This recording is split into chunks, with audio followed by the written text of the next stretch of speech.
Arabian सी, जहां दिन का उजाला कुछ किलोमीटर ऊपर ही रुक जाता है। नीचे सिर्फ अंधेरा, ऐसा अंधेरा जो सदियों से एक शहर को अपनी बाहों में दबाए बैठा है। समुद्र ऊपर से शांत दिखता है, लेकिन इसकी गहराइयों में समय की सबसे पुरानी कहानियां दबी पड़ी हैं। एक प्राचीन शहर जो कभी वैभव और समृद्धि का केंद्र था, आज टूटे हुए पत्थरों और रेत के नीचे दब चुका है। साल 1983, ओखा कोस्ट के पास एक छोटा रिसर्च वेसल सोनर सर्वे कर रहा था। उन्हें उम्मीद थी कि नीचे सिर्फ साधारण चट्टानें मिलेंगी, लेकिन अचानक सोनार ने एक ऐसा जियोमेट्रिक पैटर्न पकड़ा जो प्रकृति नहीं बना सकती थी। सीधी रेखाएं, चौकोर ढांचे, जैसे कोई विशाल इमारतें पानी के भीतर जमकर खड़ी हों। टीम की सांसें थम गईं। क्या ये एक शहर है? और अगर हाँ, तो कौन सा? एक नाम अचानक हवा में तैरने लगा, द्वारका।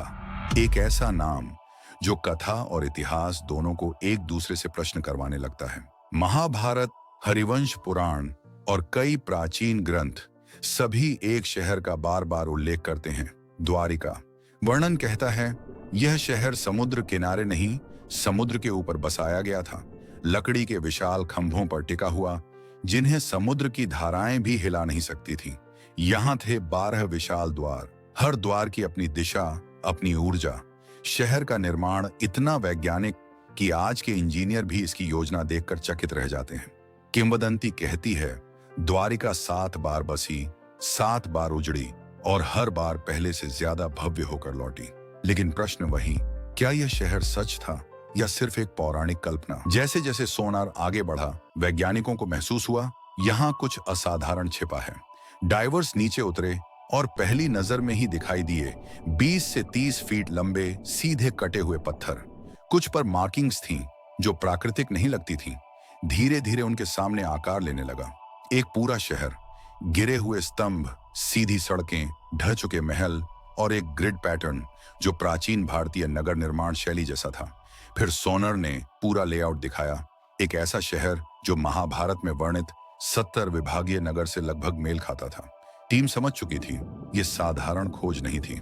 वे इतिहास की गोद में उतर चुके थे। जब लकड़ी, मिट्टी के बर्तन, शंख और जली हुई राख के नमूने लेबोरेटरी पहुंचे, वैज्ञानिकों ने अनुमान लगाया था कि ये 3 से 4 हजार साल पुराने होंगे। लेकिन रेडियो कार्बन डेटिंग ने हर अनुमान पलट दिया। कुछ आर्टिफैक्ट्स 9000 साल पुराने, कुछ 7000 साल पुराने और कई महाभारत काल से भी पहले के। अब सवाल बदल गया था, क्या द्वारिका कृष्ण के आने से भी पहले एक विशाल सभ्यता का केंद्र थी? क्या कृष्ण ने इसी प्राचीन शहर को पुनः बसाया? इतिहास अभी भी मौन है, पर नमूनों ने बोलना शुरू कर दिया था। समुद्र के भीतर मिली संरचनाएं किसी साधारण बस्ती जैसी नहीं थी। यहाँ थे 12 मुख्य प्रवेश द्वार, 2 बड़ी सड़कें, कई संकरे रास्ते, महलनुमा विशाल कमरे और दीवारें जो सदियों की लहरों में भी पूरी तरह नष्ट नहीं हुई। सबसे अद्भुत तथ्य, शहर के कई हिस्से 7 अलग अलग परतों में बने थे। इसका मतलब द्वारिका कई फेसेस में विकसित हुई थी। यह एक नियोजित, वैज्ञानिक और उन्नत नगर था। यह स्पष्ट था, यह शहर कभी अत्यंत संपन्न और विकसित रहा होगा। एक इतना मजबूत शहर फिर डूबा कैसे? वैज्ञानिकों के अनुसार लगभग 4000 साल पहले अरेबियन सी में एक विशाल बदलाव आया। समुद्र स्तर अचानक बढ़ गया, कुछ जगहों पर समुद्री तली धंस गई और एक शक्तिशाली सुनामी तट से टकराई। लेकिन कहानी यहाँ रुकती नहीं। कुछ सोनार इमेजेस में ऐसी आकृतियां दिखती हैं मानो समुद्र के भीतर किसी बड़े विस्फोट का प्रभाव हो। महाभारत में वर्णित यादवों का विनाशकारी गृहयुद्ध और उनके अद्भुत अस्त्र शस्त्र, क्या वे सिर्फ कल्पना है? क्या द्वारिका प्राकृतिक आपदा का शिकार हुई या युद्ध के अंत में समुद्र ने स्वयं उसे निगल लिया? यह रहस्य आज भी वैज्ञानिकों को चकित करता है।